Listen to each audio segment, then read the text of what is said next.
Study IQ IAS, अब तैयारी हुई अफोर्डेबल। नमस्कार दोस्तों सरकार एक बहुत बड़ा कदम लेने जा रही है। सरकार का अब ये कहना है कि अगर आपके एरिया में अगर आपको नेटवर्क नहीं मिल पाता है, अगर आप इंटरनेट यूज नहीं कर पाते हो, तो ये आपको हक बनता है कि आप अपने सर्विस प्रोवाइडर से कंपनसेशन ले सकें। मतलब कि अगर मान लीजिए आपके पास एयरटेल का या फिर जियो का सिम है और आपने उसके लिए पेमेंट किया है, आपको पता ही है अगर आप प्रीपेड हो तो आपको पहले ही रिचार्ज कराना होता है, पेमेंट करना होता है। अगर आप पोस्टपेड हो तो मंथ के एंड में बिल आ जाता है। लेकिन मान लीजिए उस महीने में अगर 2 दिन तक आपको इंटरनेट की सुविधा नहीं मिल पाई, कुछ प्रॉब्लम आ गई, तो यहां पर आपको मुआवजा मिलना चाहिए। ये खबर आप देख सकते हो, government mandates Airtel Jio and others to compensate users for service outage. और इसी के बारे में हम डिटेल से चर्चा करेंगे कि एग्जैक्टली इसमें क्या रूल लाए गए हैं, क्यों लाए गए हैं, काफी कुछ जानने को मिलेगा। चलिए आगे बढ़ते हैं, लेकिन उससे पहले मैं आप सबको यह भी बता दूं दोस्तों, हमारा अर्जुन बैच नया यूपीएससी 2025 का जो बैच है वो लॉन्च हो चुका है। इसके अंदर खास बात यह है कि अगर मान लीजिए आपका प्रीलिम्स 2025 का किसी कारण से नहीं निकल पाता है,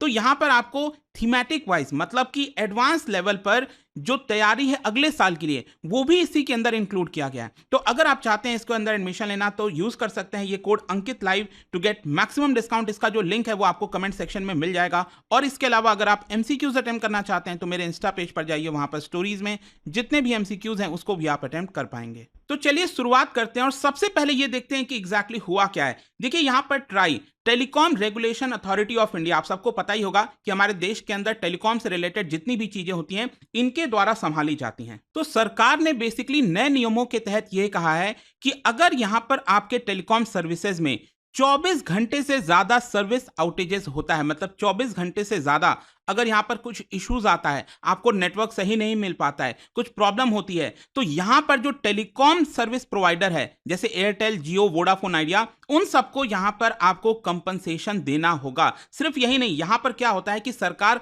फाइन भी लगाती है टेलीकॉम कंपनीज के ऊपर। तो अब क्या किया है सरकार ने, पहले फाइन लगता था 50,000 का, सरकार ने इसको बढ़ाकर कर दिया है 1,00,000 रुपए। मतलब कि अगर यहां पर टेलीकॉम सर्विसेज में इश्यूज आए, कुछ गड़बड़ी हुई, तो यहां पर अब 1,00,000 रुपए पे करना होगा। इनफैक्ट उससे ज्यादा ही करना होगा, क्योंकि मैं आपको बता दूं ग्रेडेड पेनल्टी सिस्टम लाया गया है सरकार के द्वारा। मतलब कुछ नियम बनाए गए हैं सरकार के द्वारा, अगर ये हुआ तो यहां पर 1,00,000 का फाइन होगा, फिर अगर उसमें और भी कुछ एक्स्ट्रा इश्यूज आए तो 2,00,000 का फाइन होगा, उससे ज्यादा 5,00,000 का, फिर 10,00,000 का। इस तरह से ग्रेडेड पेनल्टी सिस्टम का जो रूल है वॉयलेशंस करने पर यह सरकार लेकर आई है। और मैं आपको बता दूं ये जो नया नियम लाया गया है इसको बोला गया है the standards of quality of service of access wirelines and wireless and broadband wireline and wireless service regulation 2024। Actually अगर आप देखोगे तो हमारे देश में इससे रिलेटेड पहले 3 कानून हुआ करते थे, 3 नियम हुआ करते थे बेसिकली। एक था quality of service for basic and cellular mobile service, दूसरा था ब्रॉडबैंड सर्विसेज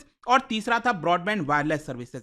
तो ये 3 अलग अलग रेगुलेशंस थे। अब इन सबको मर्ज करके ये स्टैंडर्ड ऑफ क्वालिटी सर्विस आप देख रहे हो, ये नया नियम लाया गया है और इसके अंदर ग्रेडेड पेनल्टी सिस्टम लगाई गई है। मतलब ये जो 2,00,000 5,00,000 10,00,000 की हम बात कर रहे हैं, ये पेनल्टी जाएगा किसके पास, ये सरकार के पास जाएगा। लेकिन हाँ, जो कस्टमर्स हैं उनको अलग बेसिस पर कंपनसेशन मिलेगा, वो मैं आपको आगे बताऊंगा। तो क्वेश्चन ये है कि आखिरकार कस्टमर्स को क्या मिलेगा जब भी कोई इशू आता है। देखिए सरकार ने इसके अंदर ये कहा है कि अगर डिस्ट्रिक्ट लेवल पर, मतलब एक डिस्ट्रिक्ट में अचानक से मान लीजिए इंटरनेट की सुविधा चली गई, तो यहां पर आप मान लो आपने रिचार्ज कराया होगा, आपने तो रिचार्ज कराया मान लो 90 दिन के लिए, और आपको 2 दिन तक सर्विसेज नहीं मिली, तो इसका मतलब क्या हुआ कि जितना आपने पे किया था वो आपको सर्विस नहीं मिला है। तो ये 2 दिन का जो कंपनसेशन है वो एक तरह से आपको दिया जाएगा। सेम उसी प्रकार से जो पोस्टपेड के सर्विस यूज करते हैं, मतलब आपको मंथ के एंड में जो बिल पे करना होता है, तो आपको फुल बिल पेमेंट नहीं करना है, उसमें आपका कम बिल आएगा, ये इसके अंदर बोला गया। अब ये कैलकुलेट कैसे होगा मैं आपको बताता हूं।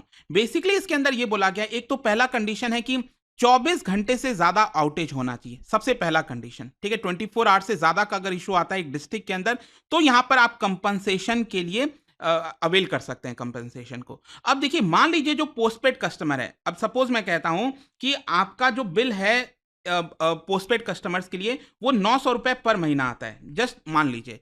तो इसका मतलब क्या हुआ, हर दिन, मतलब महीने में अब 30 दिन है, तो हर दिन आपका कितना पेमेंट लग रहा है, 30 दिन का लग रहा है, 30 रुपए लग रहा है हर दिन का पेमेंट।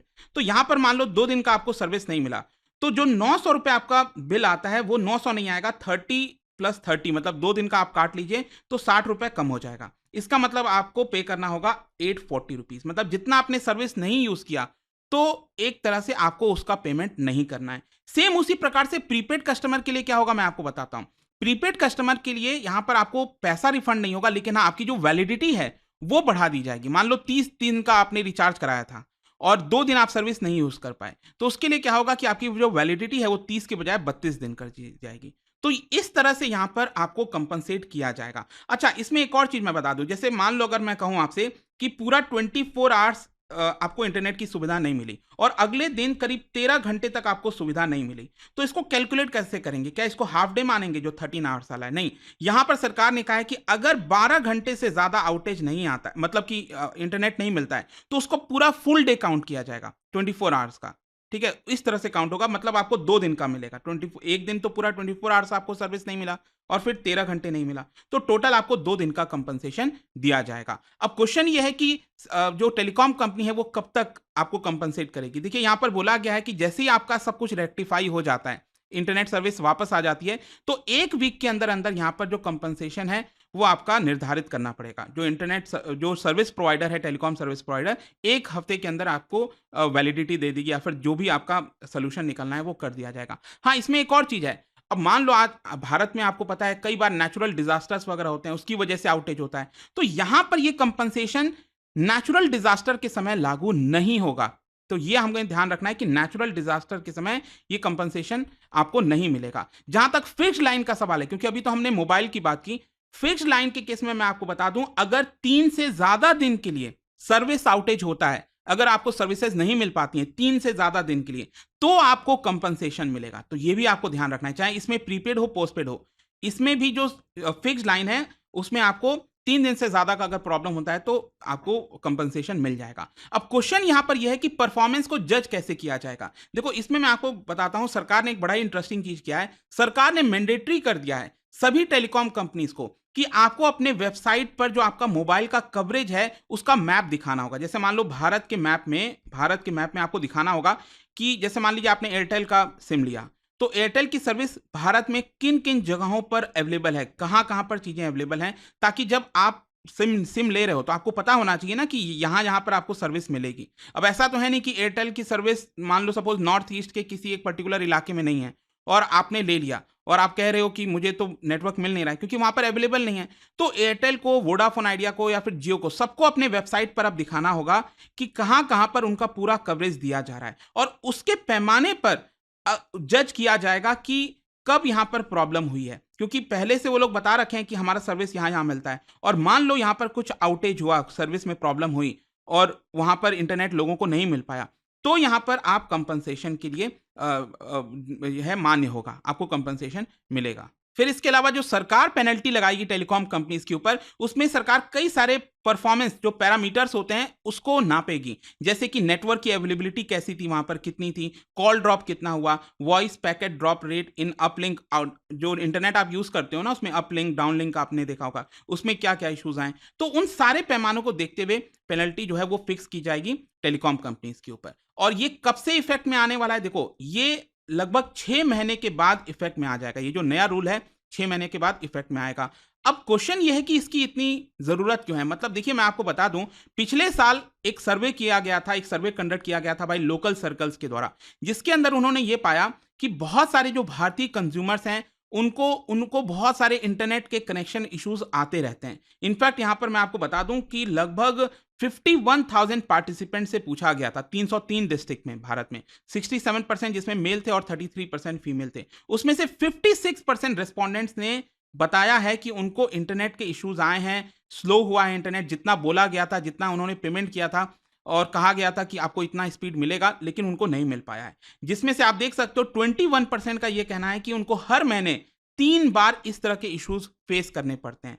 और फर्दर आप देख सकते हैं यहां पर यह बोला गया है कि 46% जो यूजर्स हैं उनका ऐसा मानना था कि 24 घंटे से ज्यादा लगा था कंप्लेन को रिजॉल्व करने के लिए। तो इस तरह की इश्यूज आई हैं। अब क्वेश्चन है कि ये इतना मायने क्यों रखता है? देखो आज के डेट में आप देखते हो डिजिटल की हम बात करते हैं, हर एक चीज, चाहे आप वर्क की बात करिए, काम की बात करिए, लोग घर से बैठकर काम करने लगे हैं, आप एजुकेशन प्राप्त करते हैं, आप यूट्यूब देखते हैं, तो अब सब कुछ ऑनलाइन हो गया, एंटरटेनमेंट, हर एक चीज।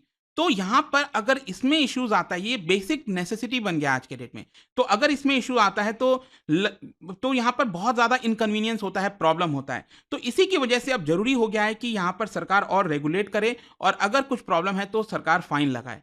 तो एक अच्छा कदम है। आप क्या सोचते हो इसको लेकर, मुझे कमेंट्स में जरूर बताइएगा। और जाने से पहले एक इंटरेस्टिंग क्वेश्चन, रिसेंटली यहाँ पर PSIFI ये सिस्टम जो है, PSIFI ये न्यूज में देखा गया था। तो ये क्या है बेसिकली आपको बताना है इसके अंदर। इसका राइट आंसर आप सबको पता है, मेरे इंस्टाग्राम पर तो मिलेगा ही, वहां पर अगर आप नहीं हो कोई बात नहीं, टेलीग्राम से ले सकते हैं इसका सही उत्तर। मैं कई सारे जो MCQs हैं वो यहाँ पर स्टोरीज में डालता रहता हूँ। अगर आपको PDF चाहिए तो टेलीग्राम पर आइए, अलग अलग सोशल मीडिया पर आप जुड़ पाओगे। और जैसा मैंने आपको बताया, अगर आप UPSC की तैयारी कर रहे हैं, कोई भी बैच चाहते हैं, you can simply use this code Ankit live to get maximum discount. And I hope कि वीडियो आपको पसंद आया होगा। मिलता हूं आपसे next time. Till then, thank you very much, see you soon. Study IQ IAS, अब तैयारी हुई अफोर्डेबल।